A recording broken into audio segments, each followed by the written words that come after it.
heart's so kind of tiny, pass it around the love. You're married tonight, yeah. Hi, honey. Hi, babe. Oh, yeah, it should be good. I can stand back here and talk. How are you? I'm good. Welcome to the Smaller Podcast, where we talk about our garden, music, and food, comedy. Everything that's going on in our everyday lives. I know, art kind of stuff. Inspirational types of stuff.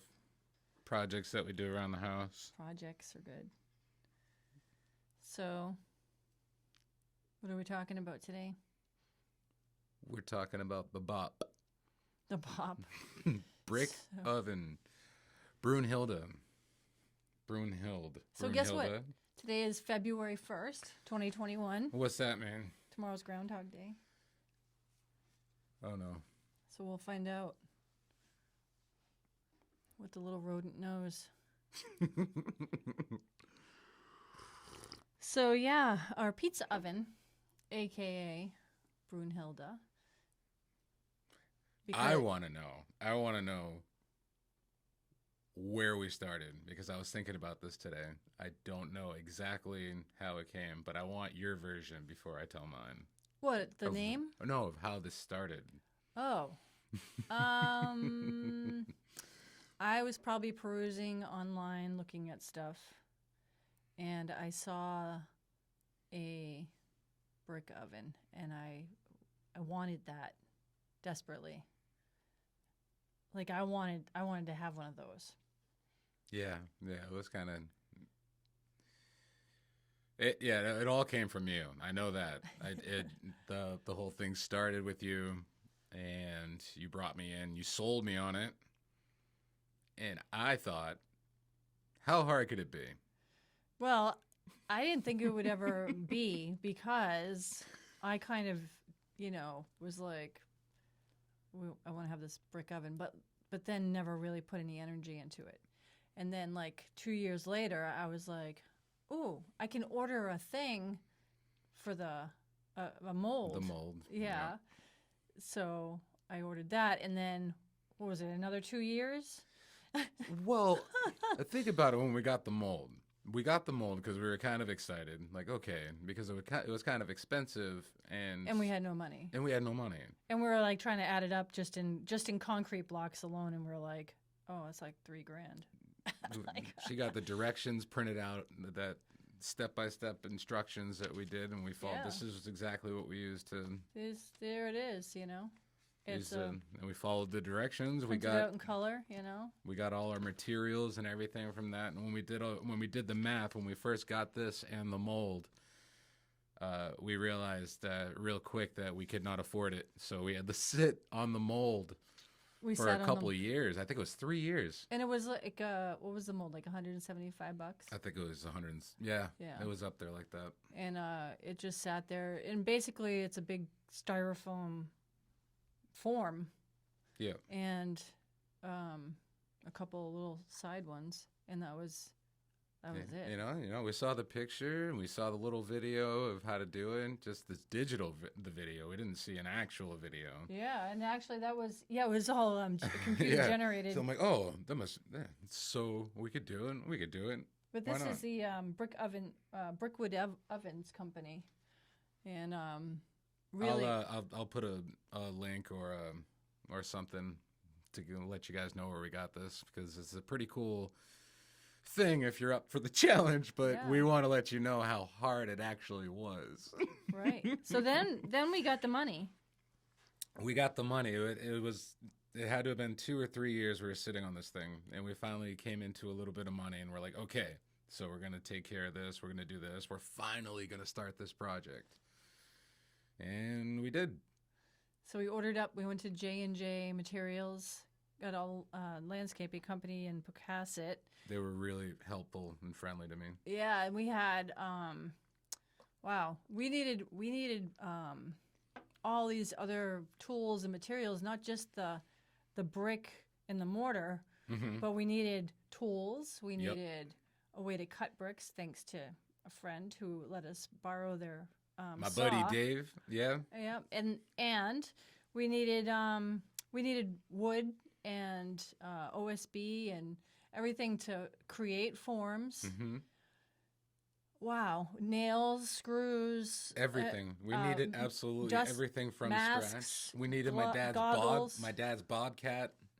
Yeah, we needed. I mean, We needed friends to come help. It was just absolutely. it was great. Oh my god. So we should probably we actually built a book out of it, but it would be great to kind of give us some structure in our yeah, conversation exactly. here. We'll talk about it as we go through the pictures, and So we'll we do throw have up this some pictures too. Awesome book that we put together. That she put together, and she made me cry because it was so awesome. So it's our brick oven pizza. That's right, I said it. So I kind of cried too. That was awesome. Because it came out better than I thought it would. Because usually, you do things online and then you're like, yeah, it's going to come in. It's going to be like this little, loose leaf 8 by 11 paper with some like ink on it. Because you can't trust. You can't trust like a lot of companies now. It's crazy. Yeah.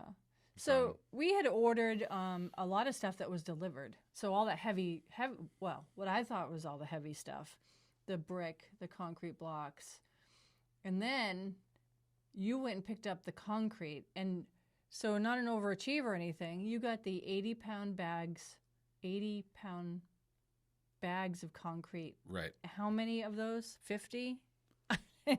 I think it was, yeah.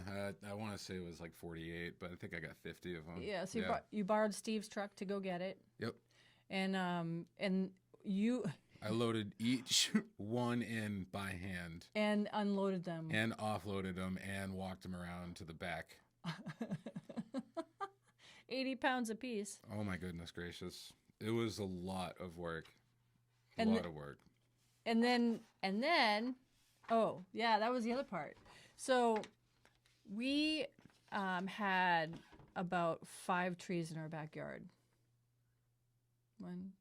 5 trees in our backyard. We had to have 3 of them removed. So where one of them was over in the northeast corner of our backyard, we took a tree out, and that's where we decided to put Broomhilda.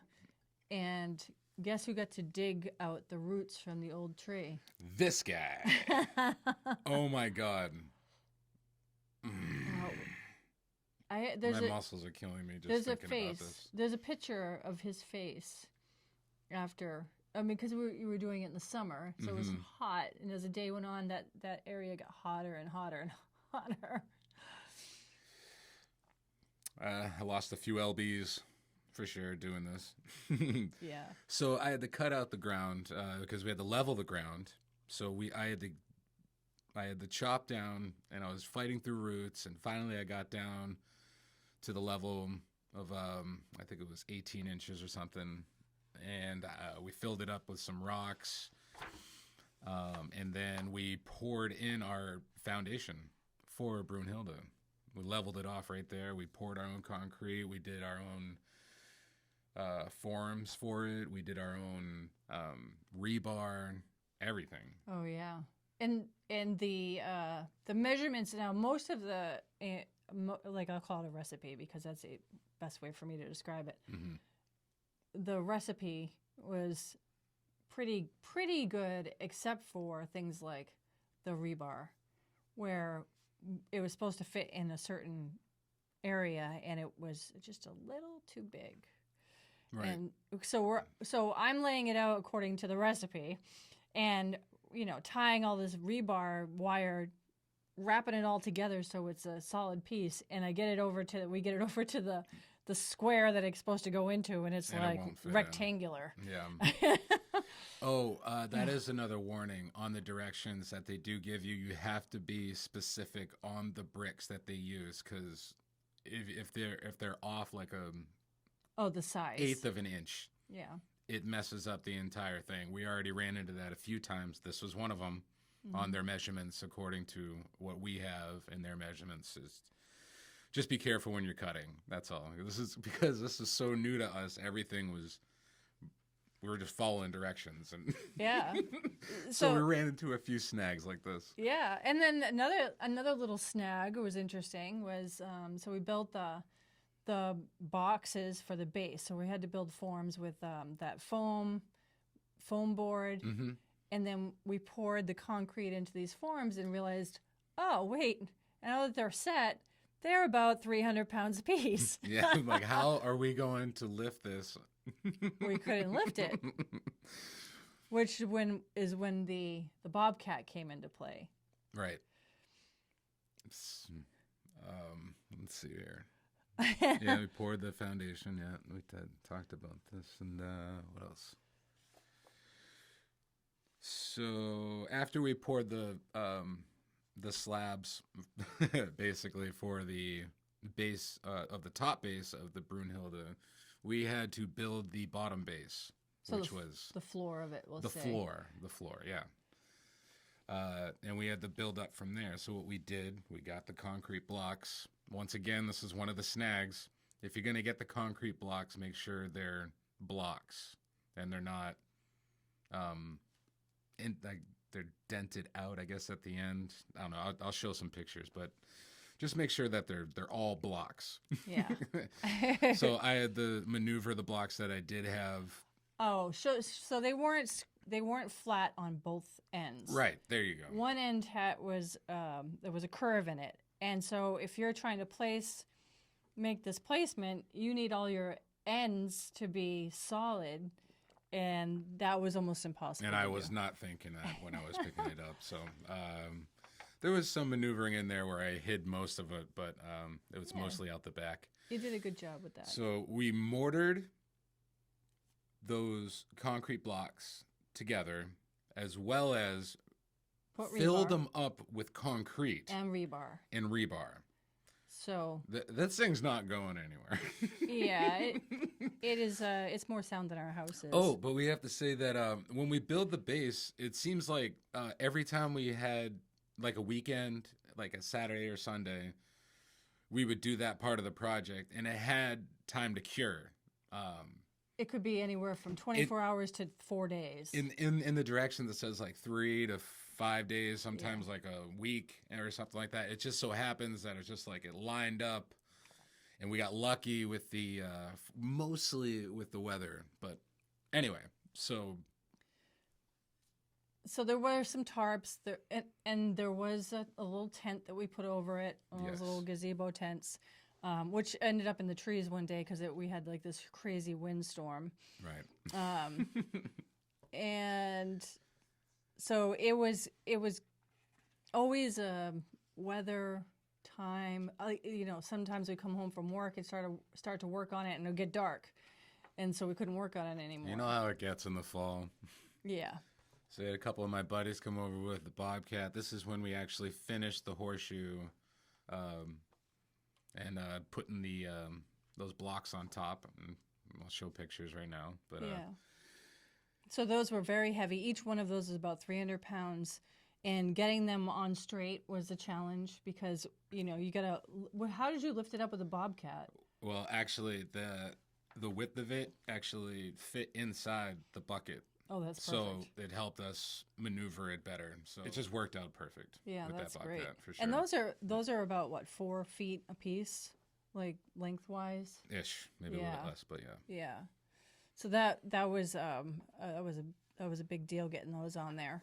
Mm-hmm. And when we filled that void, with the special concrete. It was Portland cement mixed with vermiculite or perlite. Perlite, I think. Perlite. Really strange mixture. Right. So it came down to just a lot of masonry work. We laid out red brick and fire brick. There's 5 different mortars that we used. This is just bringing back so many painful memories. It's just like I got this tennis elbow from mixing mortar. Oh, yeah. And we found out that you have to have a perfect mortar. You have to have it perfect, or else it's messy, or it's too sloppy, wet, or it's too dry. Yeah. And it just so happens like we got on a rhythm like when we had like 4 or 5 left, and we're like, oh, and me the whole time thinking that every time we laid a brick, that was exactly what I was going to see for the rest of its life, and it was the inside. You're like, yeah, I'd never see the outside of it, but I was like, it's not neat. It's not smooth. It's like a mess. And I'd be trying to fix it and make it all nice. And I was all worried. And then I'm like, oh, and I just covered that up. So I mean, and it came out great. It did come out great. It came out great. So one of the really challenging parts, and this goes back to, what you learned in kindergarten. You can't put a round peg in a square hole or a square peg in a round hole kind of thing. You learn how to fit things. We had to do a lot of cutting and measuring. So this was a little challenge because another snag. So well, it was something we learned from, right? So here it is. Is this spring? I can't remember. Was it No, spring? this is fall. This is fall. So on the base of where you cook the pizzas, so that was all. It's all fire brick, and it has this herringbone design, and underneath that is actually like sand. 2 inches, about 2 inches Sand, of packed sand. Yeah. So the sand and the bricks have to be, first of all, the herringbone design has to be right on because you don't want any the angle. You need them really tight together. You need the right angles to put that diagonal into the square. And then the sand could be too high, could be too low. And then by the time you got it all laid out, it was beautiful, absolutely perfect. And then walk away for a minute and we have a rainstorm that floods it and messes it all up. And we had to take all of that out and do it from scratch. And luckily we had extra brick to do it because these directions do have over bricks like for extra stuff. But it's just like this brick was so expensive. And it's so brittle. Yes, very brittle. So if you wanted to have a nice connecting brick, it sometimes would have a little chip, and you would have to take it out, and maybe the other side would work. So the fire brick is really a tough one to work with. Not to mention we had to do it twice. And to do it twice. So we had to take all that brick out. All that beautiful herringbone. All that brick. And we had to take all the sand out and let it dry out. And then we had to put all the sand back and then do it again and then do it from scratch again. Yeah. And it came out beautiful. It did, but that was brutal. Or as my brother Peter would say, looks good from my house. But I do love that picture because that just says on how much hardship that was. Oh my God. But it's doable because we did it. You can do it. Yeah, absolutely. So we once we get the base of the top base, which is the floor of the oven, then we could put the form on and then start shaping that arc. Finally, we can put the form into use. Hey, we took it out of the cardboard box that was under the stairs for 2-3 years. And then began the next phase of our skill and technique. Oh my God. Yeah. And then less is more for sure. Yeah. So so Dave rode this he was up on it like a horse for a long time, putting bricks on it. Yep. And then so then this is a really cool weird thing that you put in there. So you put a layer of brick and then you put a blanket on it. It's called fire blanket. It's about, I don't know, just 1 3/4 inches thick. And just what I've read about it and what I've heard about it, you do not want to mess with this stuff at all. So I don't even know why. Well, it's probably like an asbestos or something, right? Because it helps retain the heat. So anyway, I had to cut it to size, put the blanket over like a saddle, put it over the bricks. She was well protected too, because she's like that. Glasses, gloves, mask. One of the many reasons before why I love her. Masks were a thing. and then, which was not my favorite thing, I had to put chicken wire over it. Yep. So I'm trying to do this all while Dave's at work because I got to put my part in, And then over that goes another mortar. Yeah. And yeah, you can see it. You then, can see in the pictures. It's crazy. yeah. So the amount of steps that it takes just to get to the final, you think you're almost there, and then you're like, nope, there's about 20 more steps to go, and they're not little steps; they're all big steps, I know. layer after layer after layer. And that's why it was like, if you had someone professionally do this, it gets really expensive. But the amount of work that if you can do the work, is we'll show you some pictures, but it's so worth it. It really is. Yeah, and we have a greater appreciation for those masons that are out there, because Hats off to you guys for sure. Oh my God. between the geometry and the physics and the strength And the technique that you have to have that perfect mortar or that perfect mixture. Hats off, man. yeah, and the patience and the Oh my. a lot of everything in that. Oh. So I thought, wouldn't it be cool once we get this all set, the final bricks are on, getting ready to take out the mold. We're gonna keep that in one piece, and that would be cool, because then we could go build one for your dad or go build one for somebody else. My dad wanted us to save the mold. So, no, that mold, Absolutely not. the form wouldn't come out. It was so stuck in there. It wasn't even the weight of the brick. It was stuck. It was stuck in there. It was glued. We chiseled that thing out of there, and it must have been in the several thousand pieces. Yeah, we had to use a vacuum cleaner because all the little styrofoam bits were breaking up and blowing around. And there may even still be some left in there. Maybe. I don't Although know. 900 degrees may have melted it out. But the first time we lit the fire in there, Yep. it was like magical. So we had some really, really special things that... We had to do some sort of celebratory thing before going into the winter, right? Yeah. So we had some really special things that came out of it too, besides just the beautiful brick oven pizza. Oh yeah. But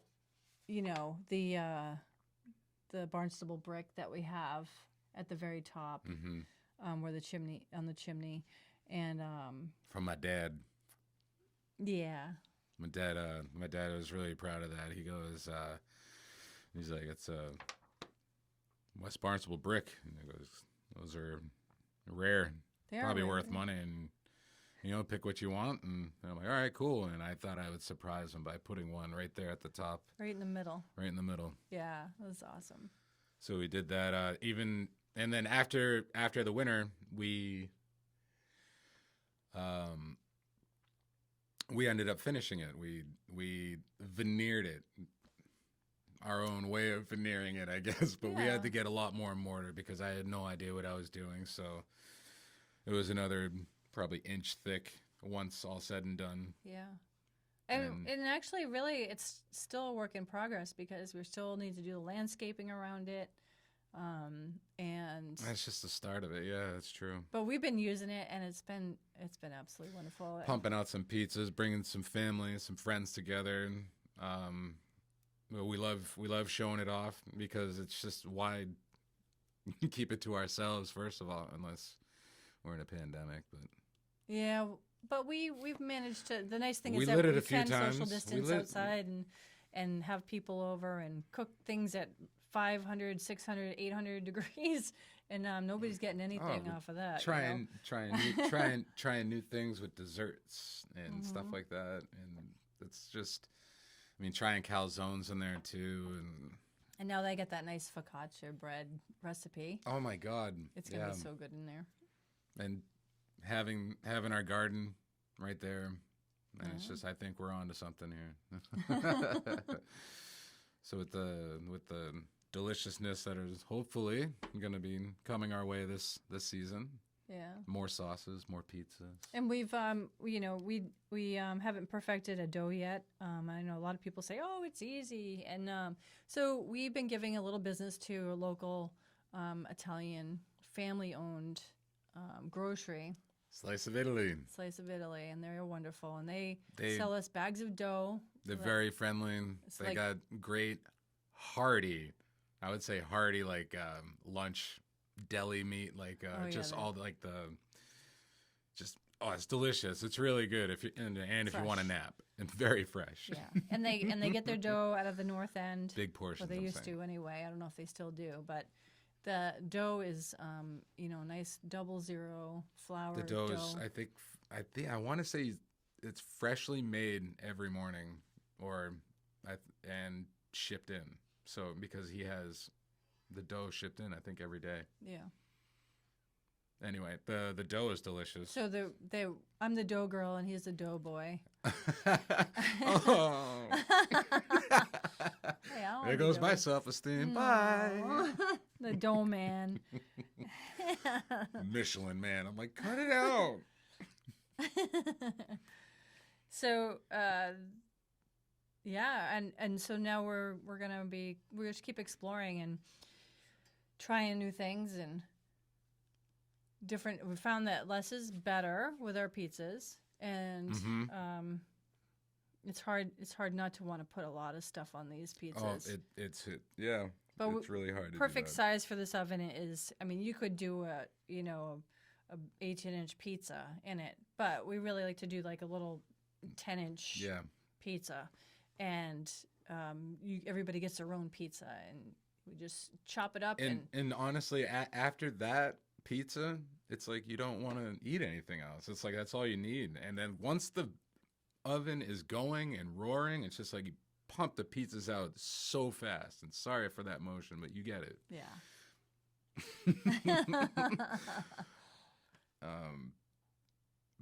Delicious pizza. I actually got upset biting into our first pizza. I got upset because of how good it was. Yeah. Yeah. Good times. Well worth it. But it is a backbreaker. Yeah, it is. So you keep hearing Broomhilda. So I kept having trouble trying to say what the oven is. I couldn't get brick oven out of my mouth. So for some reason, I'd be like the fire pizza oven thing. And so we nicknamed it Broomhilda. And it's, I don't know, I'll read you what we put in the back of the book because it was kind of fun. So Broomhilda, this all began about 3 years ago when we got to thinking about how cool it would be to build a brick pizza oven. We spent many years planning and finally got enough money to build her. A labor of love for sure. A dream to have family and friends around us to enjoy making our own fresh pizzas. The old Norse story of Brunhild is quite different than ours, but a love story nonetheless. Fact is, when in love, you'll walk through a ring of fire for the one you love. In our case, we just want to cook in it. This was a very big and exciting project for us. Brick, mortar, and love. Oh, baby. Aw, that's good. Love you. I love you too. And thank you for making my hopes and dreams come true. As far as what goes? With this? Yeah. Trying, babe. I like to plant the seed, and you like to grow it. So if this inspired you to do that, that's great. If you have any, I'm pretty sure there's going to be a bunch of questions. If you guys feel free to ask us in the comments, try to get a hold of us, visit us on our website Yeah. at www.keepitgwaan.com. That's KEEPITGWAAN. Keep it Gwaan.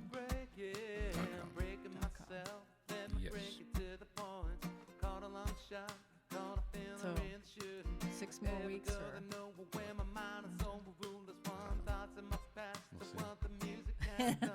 tomorrow. We'll wake up and we'll know our future. I want to go cook the pizza now. I wish that the groundhog would I just know when this pandemic shit's gonna Yeah. All right, peace and love, y'all. Now it's time to groove, rockin' and kickin'. I'm trying to stick it to the spot. Smoked a little too much, but I'm feeling just fine, yeah.